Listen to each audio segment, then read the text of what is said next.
Hello, my good friends. How are you today? May God bless you all. I will not introduce anything. You guys watch the video and feel it. Then let's evaluate together.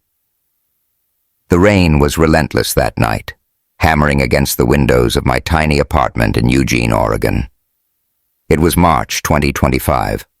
A Friday evening I'd planned to spend curled up with Matt, my new boyfriend, eating takeout and watching some dumb Netflix comedy. Instead, at 8:47 p.m., the doorbell buzzed like a wasp trapped in a jar. I groaned, peeling myself off the couch, my socks sliding on the hardwood floor. Who the hell shows up unannounced in this weather? I muttered, expecting a soggy delivery guy with the wrong address. I swung the door open, and my heart stopped. There, under the flickering porch light, stood Ryan Mitchell, my ex-fiancé, his dark hair plastered to his forehead, eyes bloodshot, reeking of whiskey and regret. Next to him was Diane Mitchell, his mother, her designer coat soaked through, mascara streaking down her face like she'd been crying for hours.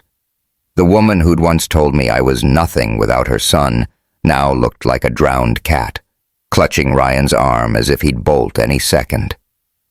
"Emily," Diane said, her voice cracking like thin ice. "Please, he's falling apart without you. I was wrong, God. I was so wrong. Please fix him." Her words hit me like a slap, sharp and surreal. I stood there, gripping the doorknob, my knuckles white, rain splattering onto the welcome mat. Ryan swayed slightly, mumbling something incoherent, his breath fogging in the cold air. "Fix him?" I echoed, my voice low, barely audible over the downpour. "You've got some nerve, Diane." She stepped closer, her heels clicking on the wet concrete. "I know I was awful to you. I know I screwed up. But he's lost his job, his savings, everything. He needs you, Emily. You were always so good for him." Her eyes darted to Ryan, who was staring at the ground like a kid caught stealing. I couldn't tell if she was begging or ordering me, but either way, it made my stomach churn. Before I could respond, Matt's voice cut through from behind me. "Em, everything okay?" He stepped into the hallway, a dish towel slung over his shoulder, his easy smile fading as he clocked the scene.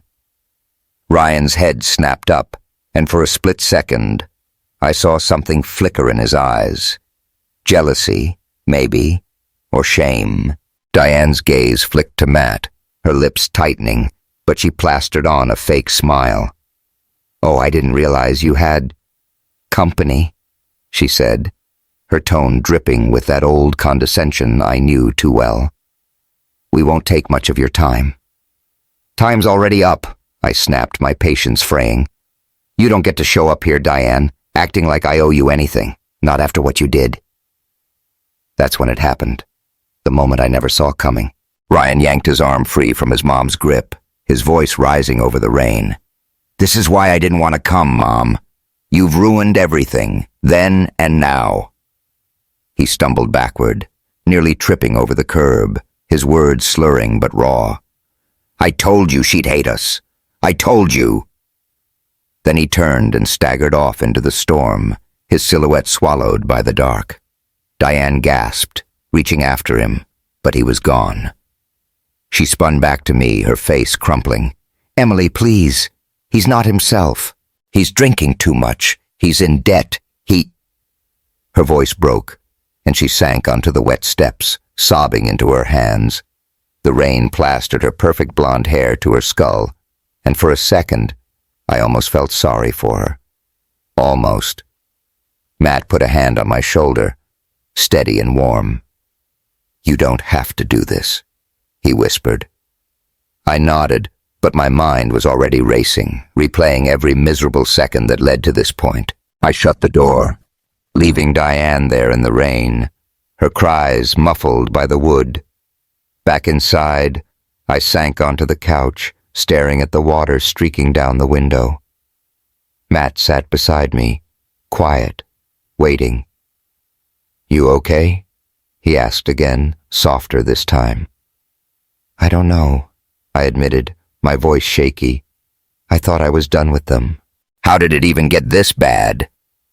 To answer that, I'd have to go back, way back, to 18 months ago, when I was still Emily Carter, the girl planning a wedding with Ryan Mitchell, the man I thought I'd spend my life with. Back then, I was living in Portland, dreaming of a little house with a porch swing, blissfully unaware of the storm Diane was about to unleash.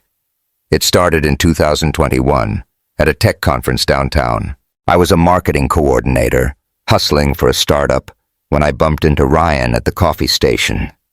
Literally. He spilled his latte on my shoes, apologized a dozen times, and somehow talked me into grabbing drinks after the keynote. He was charming in that nerdy, unpolished way, tall, with messy brown hair, and a laugh that made you feel like you were in on the joke. 6 months later, we were inseparable. A year and a half after that, we moved into a cramped apartment near the Willamette River, splitting rent and arguing over whose turn it was to do dishes. Then came the proposal, last spring, on a weekend trip to a cozy B&B in Bend. He got down on one knee by a crackling fireplace, the ring simple but perfect, and I said yes before he even finished asking. We planned a medium-sized wedding, nothing fancy, just enough to celebrate with friends and family. We were saving for a down payment on a house, talking about kids someday, the whole American dream package. I was over the moon, doodling Mrs. Mitchell in the margins of my notebooks like some lovesick teenager. But there was always Diane. From the first time Ryan introduced me to his parents, I felt her shadow.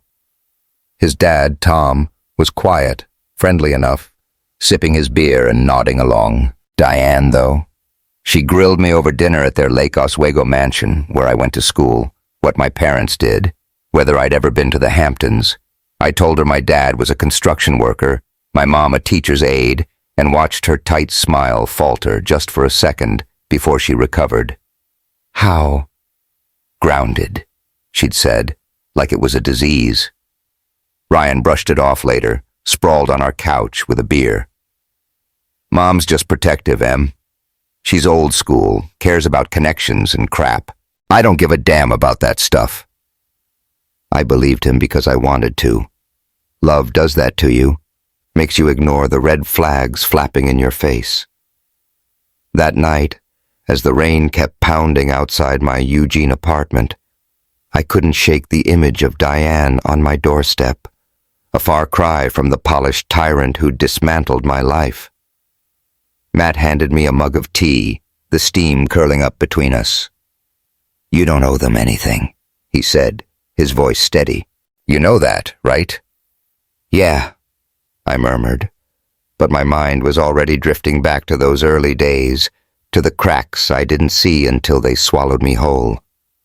How did a love that felt so solid turn into this mess? How did Diane go from sneering at me to begging at my door? I took a sip of tea, the warmth grounding me. It's a long story, I said finally, glancing at Matt.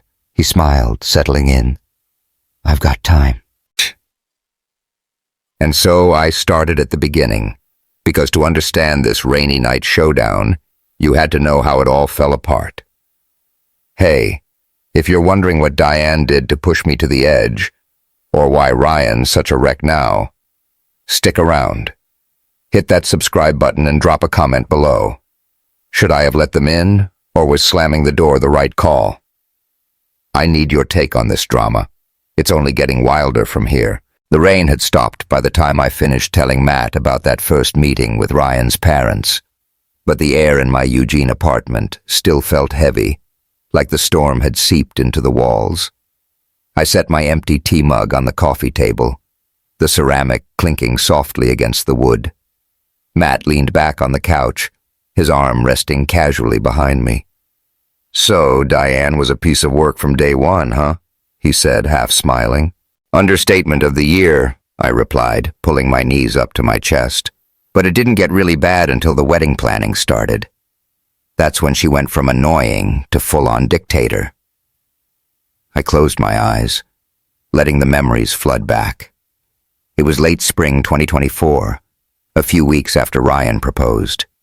We'd driven up to his parents' place in Lake Oswego for dinner, a big glassy house overlooking the water, the kind you see in real estate ads you can't afford. The table was set with china I was scared to touch, and the air smelled like roasted lamb and expensive wine. Tom, Ryan's dad, gave me a quiet nod from across the table, his gray hair catching the chandelier light. Diane, though, was in full interrogation mode. "So, Emily," she started, swirling her wine glass, "where did you go to school?" Her smile was tight, like she'd practiced it in the mirror. I told her about my state college in Southern Oregon. Nothing fancy, but I'd graduated with honors. She nodded, then asked about my parents. When I said my dad built houses and my mom helped kids learn to read, her eyebrows twitched just for a second before she masked it. "How grounded," she said, her voice dripping with something I couldn't quite name. Ryan squeezed my hand under the table, whispering later as we drove home, "She's just protective, Em. Comes from a family obsessed with who you know, not what you're worth. I don't care about that crap." His words were warm, and I let them wrap around me like a blanket. I wanted to believe him, needed to. But then came the wedding plans, and Diane's protection turned into a chokehold. It started small. We'd picked a venue, a rustic barn just outside Salem, with wildflowers and a view of the hills. I loved it. Ryan did too. Diane? Not so much. She showed up to our planning meeting with a binder thicker than a phone book, flipping through glossy photos of ballrooms and country clubs. "This barn's a bit shabby, don't you think?" she said, her nose wrinkling. "Ryan deserves something with class." I bit my tongue, figuring it wasn't worth a fight. Ryan shrugged. "Let's hear her out, Em. She knows vendors." So we switched to a sleek hotel in Portland, twice the price, zero the charm. I told myself it was fine, but it stung, like a paper cut you don't notice until later. The real kicker came at a dress fitting in Salem. I'd found this gorgeous gown, ivory lace, simple but elegant, the kind that made me feel like me. I stepped out of the dressing room, grinning like an idiot, and Ryan's eyes lit up. Then Diane chimed in, leaning against the mirror with her arms crossed. "Oh, honey, it's a bit budget-looking, don't you think?" she said, her voice syrupy sweet. "I know a boutique in Seattle. Designer stuff. Let me make a call." Before I could protest, she was on her phone, and an hour later, I was trying on a $3,000 dress I didn't even like. Stiff, heavy, like wearing a chandelier. "Mom, she liked the first one," Ryan said, shifting in his chair. Diane waved him off. "Trust me, Ryan. She'll thank me later." I caught my reflection in the mirror, the joy draining out of me, and nodded. "Sure, whatever," I mumbled. Ryan didn't push back. That was the pattern. Diane steamrolled, he caved, and I bent to keep the peace. Death by 1,000 cuts, one compromise at a time. My sister Sarah saw it coming a mile away. We met up at a divey coffee shop in Eugene one Saturday, the kind with mismatched mugs and a jukebox that only played Johnny Cash. She slid into the booth across from me, her scrubs wrinkled from a night shift at the hospital. "You look like crap," she said, blunt as ever, pushing a latte my way. "What's Diane done now?" I sighed, stirring the foam. "She's just involved. It's fine. Ryan says she means well." Sarah snorted, leaning forward. "That woman's gonna steamroll you, Em. She's got Ryan on a leash and you're next. Dump him before it's too late." Her hazel eyes locked on mine, fierce and unyielding. "He's not like her," I shot back, defensive. "He loves me. We're building something real." "Yeah? Then why is he letting her run your wedding?" She raised an eyebrow, and I didn't have an answer. The jukebox kicked on, crooning about heartbreak, and I stared into my coffee, the steam curling up like a warning.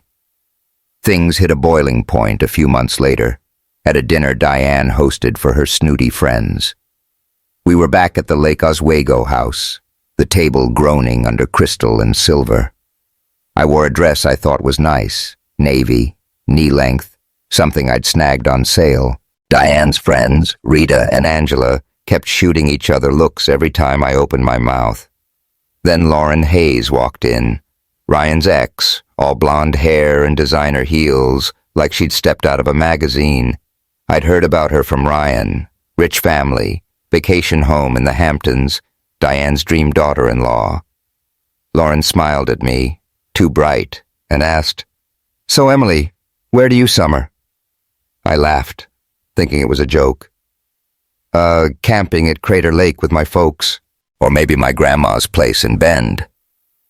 The table went dead silent, forks hovering midair. Diane's lips pressed into a thin line, and Lauren smirked. "Oh, that's quaint." After dinner, while I was stacking plates in the kitchen, trying to be helpful, Diane cornered me. The room smelled like lemon cleaner, and her floral perfume, sharp enough to sting.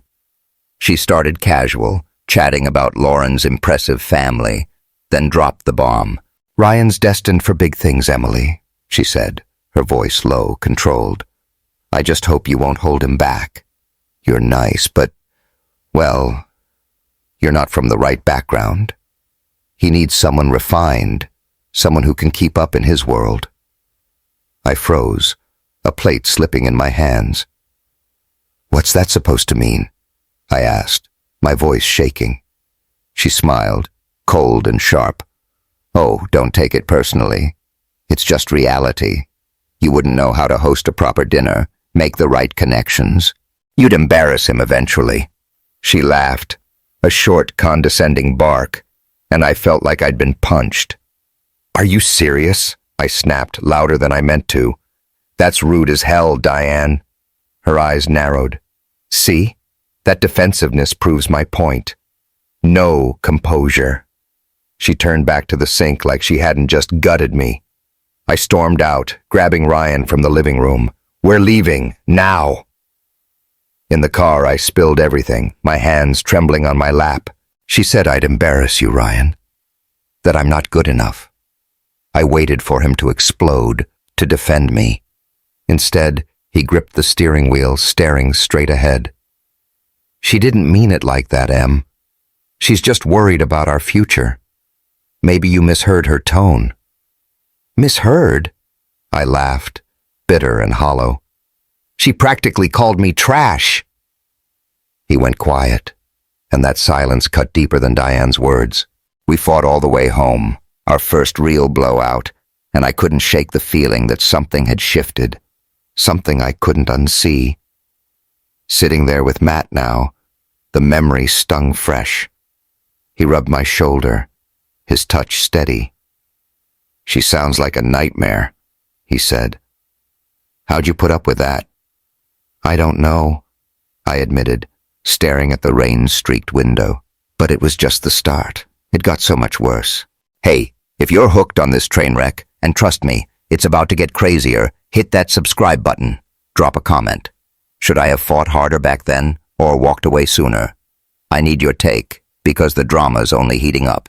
The memory of that car ride with Ryan lingered like a bad taste as I sat with Matt in my Eugene apartment, the clock ticking past midnight. The rain had left a chill in the air, and I pulled a throw blanket tighter around my shoulders. Matt stretched out beside me, his voice cutting through the quiet. "So, after that fight, what happened? Did Ryan ever stand up to her?" I shook my head, staring at the flickering TV we hadn't bothered to turn on. Not even close. It just got worse, faster than I could keep up with. I took a deep breath, diving back into the mess that unraveled everything. It was 2 weeks after that blowout, late summer 2024, and Ryan had turned into a ghost. He'd stay late at his tech job in Portland, claiming deadlines. But when he was home, he'd pick fights over nothing. Stuff we'd never cared about before, like whether I'd fit in at his company parties or if our different upbringings would mess up raising kids someday. I'd stare at him across our tiny kitchen table, the chipped mugs between us, and wonder who this guy even was. The Ryan I'd fallen for didn't give a damn about my dad's toolbox or my mom's classroom posters. Then Diane called us back to Lake Oswego for another dinner, supposedly to clear the air. Ryan practically begged me to go. "She wants to apologize, Em," he said, his voice tight. "Just give her a chance." I was an idiot for believing him. The dining room smelled like rosemary and tension, the table set for a showdown. Diane didn't apologize. She smirked her way through the meal, dropping little digs about my clearance rack dress, the way I held my fork, even my cute little accent from Southern Oregon. Ryan just sat there, sipping his wine, avoiding my eyes. When he stepped outside to take a work call, Diane pounced. She leaned across the table, her voice low and icy, like a snake sliding through grass. "Let's be honest, Emily. You're nothing without my son. He can do so much better than you. A girl with no polish, no prospects. You should walk away before you ruin his life with your ordinariness." Her words landed like a brick to the chest, and I felt tears sting my eyes, hot and humiliating. "Excuse me?" I choked out, my voice cracking. She rolled her eyes, waving a manicured hand. "Oh, don't cry about it. Your little emotional display just proves my point. No composure, no class."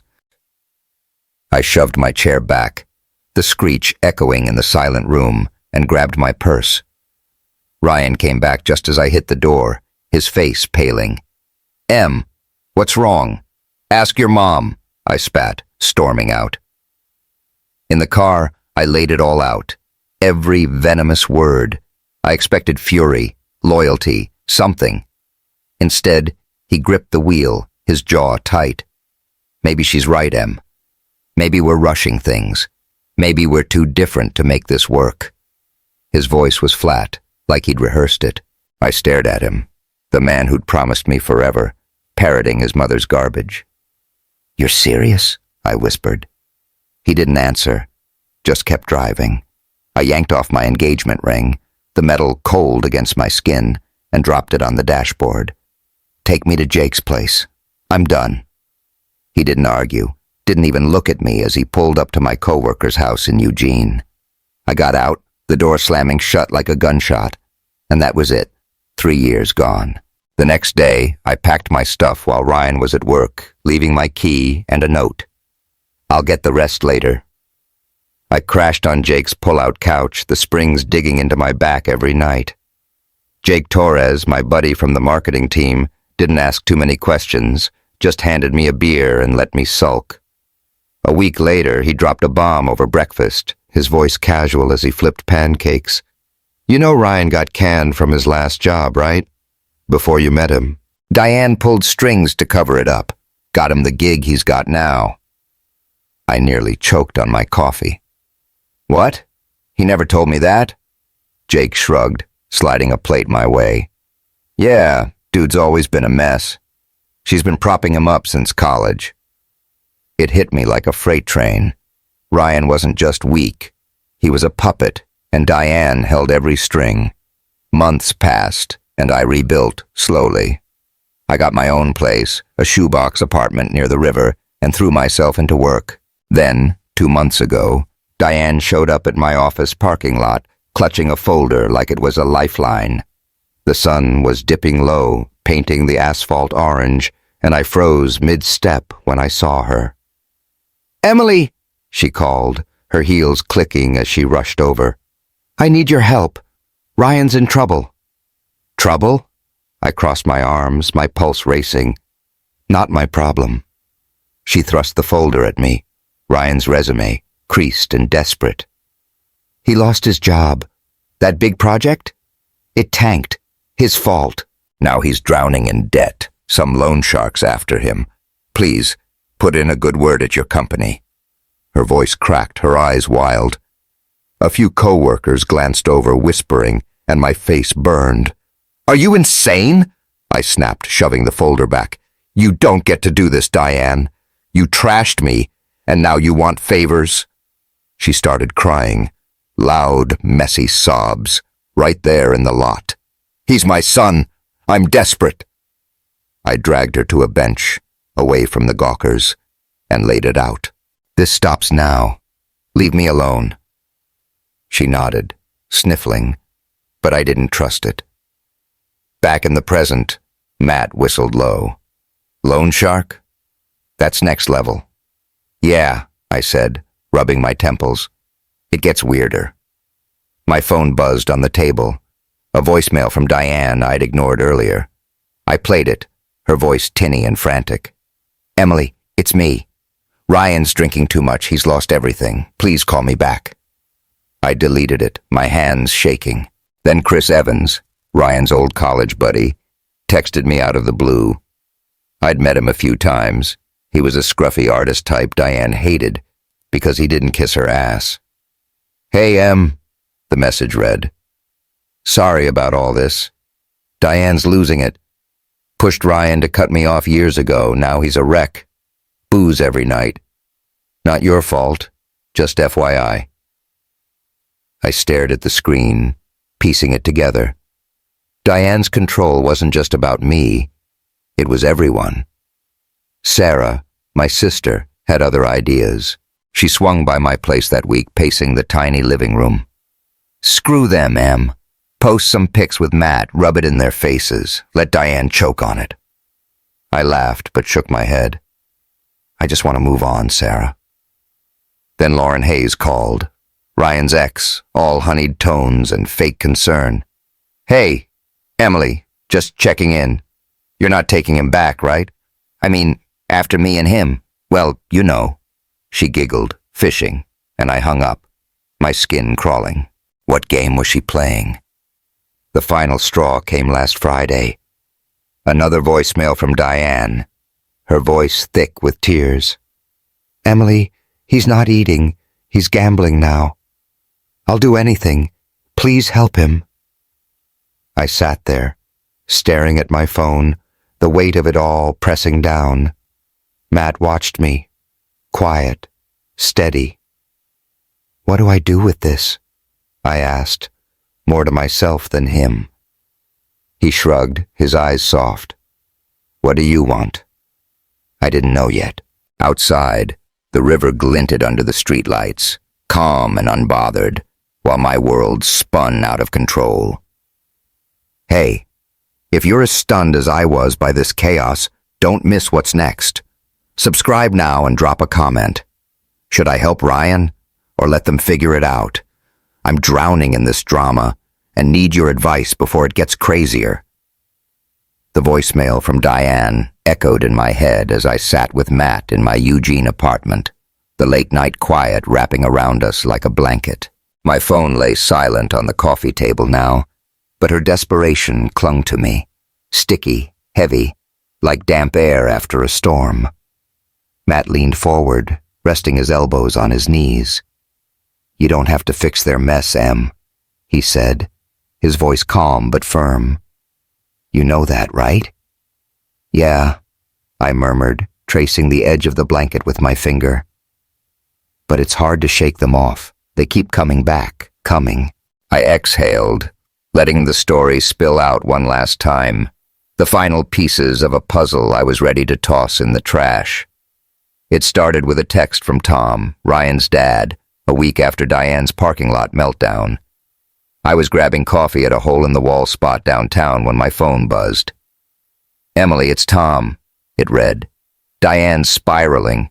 She was like you once, poor, judged by my folks. She's terrified Ryan's repeating her mistakes. Not your burden, just thought you should know." I stood there, steam rising from my cup, stunned. Diane, the queen of Lake Oswego, had clawed her way up from nothing? It explained her obsession with status, but it didn't excuse a damn thing. Then came the run-in with Ryan. It was a crisp Saturday 2 weeks ago, and Matt and I were walking along the Willamette River path, the water glinting gold in the afternoon sun. I spotted Ryan before he saw me, slumped on a bench, unshaven, a paper bag crumpled beside him.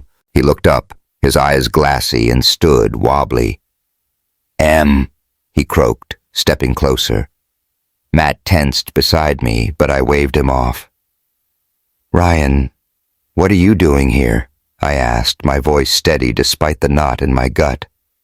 He rubbed his face, his hands shaking. "I messed up. Everything. Mom was wrong, but I listened to her. And I cheated with Lauren once, back when we were together. I didn't tell you 'cause I didn't deserve you." His words hit like a dull thud. No anger, no shock, just exhaustion. I'd suspected something with Lauren, but hearing it didn't hurt like I thought it would. I was past it. Matt stepped closer, his hand brushing mine. "You okay?" he whispered. I nodded, turning back to Ryan. "I forgive you," I said, surprising myself. "But we're done. Get help, Ryan. For you, not for me." He nodded, tears streaking his face, and shuffled off. Matt squeezed my hand, and we kept walking, the river humming beside us. For the first time, I felt nothing. No pull, no regret, just free. The real closure came last weekend, though. The night Diane and Ryan showed up at my door, the one I'd told Matt about. After they left, I couldn't sleep, their faces burned into my brain. Sarah texted me the next day, furious. "They came to your place? Screw that, Em. Go give her that ring back and end it for good." I hesitated, but she was right. I dug the engagement ring out of a shoebox in my closet, its tiny diamond catching the light, and drove to Lake Oswego Monday after work. The Mitchell house loomed against the gray sky, all sharp angles and cold glass. I rang the bell, my stomach twisting. Diane answered, her hair in a messy ponytail. No makeup, just tired eyes and a forced smile. "Emily?" she said, stepping aside. "Come in." "No," I said, holding up the ring. "I'm here to give this back and to tell you to stop." She froze, her hand hovering midair. I pushed on. "You don't get to beg me to fix Ryan after you tore us apart. You told me I was nothing, Diane. Now you're here because he's hit rock bottom? That's on you, not me." Her face crumpled, and she grabbed the doorframe. "I was wrong," she whispered. "I thought I was protecting him. I thought Lauren's connections, her world, would save him. But you were good for him, Emily. I see that now." "Too late," I said, my voice cold. "You suffocated him. And me." I held out the ring and she took it, her fingers trembling. Then Tom appeared behind her, his voice cutting through the tension. "She's right, Diane. You've suffocated him since he was a kid. I let it happen too long." Diane spun to him, shocked. But he kept going. "Let her go, for God's sake. Let him go." Diane sank onto the stairs, clutching the ring, tears streaming down her face. I didn't wait for more. I turned and walked back to my car, the gravel crunching under my boots. As I drove away, the house shrank in my rear view, and a weight I hadn't named lifted off my chest. Back in Eugene, life moved forward. Matt and I started talking about moving in together when his lease ends next month. He's been my rock, quiet, steady, the opposite of Ryan's chaos. Last weekend, he helped me hang shelves in my apartment, laughing as we argued over where the drill bits went. The place finally feels like mine. Books stacked high, a cheap print of the Oregon coast on the wall, a coffee mug he left behind. Work's been a lifeline, too. That promotion I landed last month? It's kicking my ass, long hours, endless meetings, but I'm good at it. My team respects me, and my boss keeps hinting at another raise. For the first time, I'm not scrambling to pay rent, and I've even started squirreling away some savings. Chris texted me a few days ago, An update I didn't ask for but appreciated. Taking Ryan to his first Gamblers Anonymous meeting tomorrow. He's a mess, but he's trying. Thanks for not hating us. Mama, I replied. Good luck. And left it at that. Diane's been silent since our showdown. No calls, no emails, no surprise visits. Maybe Tom finally got through to her. Maybe not. Either way, it's not my fight anymore. This weekend, Matt and I are driving up to Cannon Beach. Just us, a rented cabin, and the ocean. No honeymoon vibes, no ghosts of a wedding that never happened. Just a fresh start. I can already picture it, the salt air, the crash of waves, Matt's hand in mine as we walk the shore. It's not the life I planned a year ago, but it's better. Mine, on my terms. Sitting with Matt now, the apartment dark except for a lamp in the corner. I smiled. Small. Real. That's it, I said. The whole ugly story. He pulled me close, his arm warm around my shoulders. You're badass. You know that? Walking away from all that. I laughed, resting my head against him. Took me long enough. Outside, the river glittered under the moon, steady and sure. I'd spent a year clawing out of Diane's shadow, Ryan's wreckage, my own doubts. Now I knew my worth didn't come from them, or anyone. It came from me, from the life I'd built, piece by messy piece. The next morning, I'd wake up to Matt burning toast in my kitchen, the smoke alarm blaring, and we'd laugh until our sides hurt. That's what I'd fought for. Not a ring, not a name, but this. A home, a future, a me I could be proud of. Hey, that's the end of this wild ride. If you've stuck with me through all the drama, Diane's meltdown, Ryan's spiral, my big walkaway, hit that subscribe button, drop a comment. What do you think of the ending? Will Diane stay gone? Or is more chaos coming? I'd love to hear your thoughts. Thanks for being here with me.